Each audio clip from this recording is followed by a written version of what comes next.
जी अस्सलाम वालेकुम। ये एक मेल कैट है जिसकी एज 10 मंथ्स है।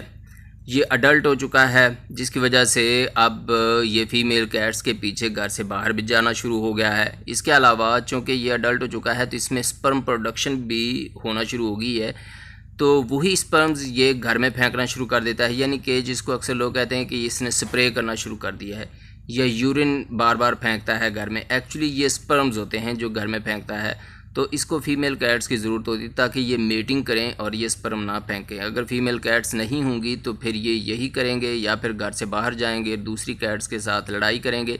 इनमें अग्रेशन भी ज़्यादा आ जाता है, यानी कि अग्रेसिव हो जाते हैं, अक्सर काटते भी हैं या नेल्स वगैरह भी मारना शुरू कर देते हैं, जिसकी वजह से अब इस मेल कैट के ऑनर जो हैं वो चाहते हैं कि हम इसको न्यूट्रल करवाएं। तो जो मैं अब करने लगा हूं और इसकी सर्जरी में आपको अब दिखाता हूं। सबसे पहली बात तो ये है कि हमें इसके जो टेस्टिस वाली साइड है उसको अच्छी तरह से साफ़ करना है। अगर वहाँ पे हेयर रह जाएंगे सर्जरी के दौरान तो क्या होगा कि वही हेयर फिर वूंड में जा सकते हैं। जो कट दिया जाएगा, यहाँ पर इंसिजन दिया जाएगा टेस्टिस की सर्जरी के लिए, तो वो बाल अंदर जाके फिर इन्फेक्शन कर देंगे।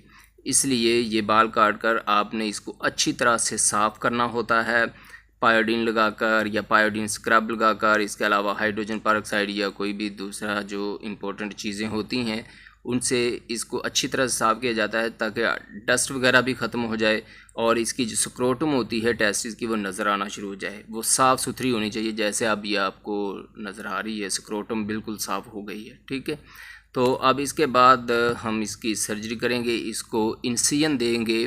इसकी स्क्रोटम जो है, इसको जो बाहर वाली लेयर होती है ना टेस्टिस की, उसको स्क्रोटम कहते हैं। तो अब इसको काट दिया दरमियान में, और फिर प्रेशर भी डालना होता है ना ताकि टेस्टिस जो हैं वो अंदर से बिल्कुल बाहर आ जाएं।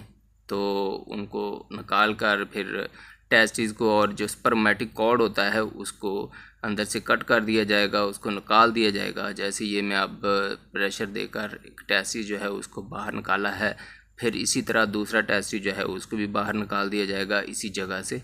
तो अब इसको या तो अक्सर लोग जो होता है ना वो इसको सुचर लगा देते हैं, यानी कि टाँके लगा देते हैं, लेकिन कुछ जो होते हैं वो इसको नोट कर देते हैं। तो मैं भी नोट करने लगा हूँ। तो इस तरह इसका स्पर्मेटिक कॉर्ड और जो टेस्टिस हैं उनको सर्जरी करके बाहर निकाल दिया जाएगा। इसको हम न्यूट्रिंग कहते हैं। ठीक है, तो जब सर्जरी हो जाती है, अब देखें ये सर्जरी हो चुकी है इसकी, और दोनों टेस्टिस जो हैं वो राइट और लेफ़्ट यानी कि दोनों जो हैं वो बिल्कुल निकाल दिए गए हैं, आपको जैसा कि इस वीडियो में नज़र आ रहा है, आप देख रहे हैं।